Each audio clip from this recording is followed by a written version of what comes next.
Magandang araw kaibigan. Alam mo ba na ang Biblia ay mayroong payo sa atin na tayo maging mapagpigil at mangagpuyat? Dahil ang ating kalabang Diablo ay katulad ng leyong umuungal na pag-alagala at humahanap ng kanyang masisila. At ito ay makita sa 1 Peter chapter 5 verse 8. Ang sabi dito ay, kayo'y maging mapagpigil, kayo'y maging mangagpuyat, ang inyong kalaban na Diablo na gaya ng leyong umuungal ay gumagala na humahanap ng masisila niya.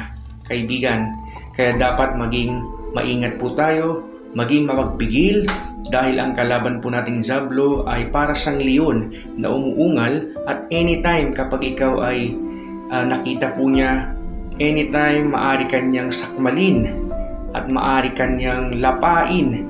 Pero siyempre hindi literal na sasakmalin at lalapangin kundi ikaw ay kanyang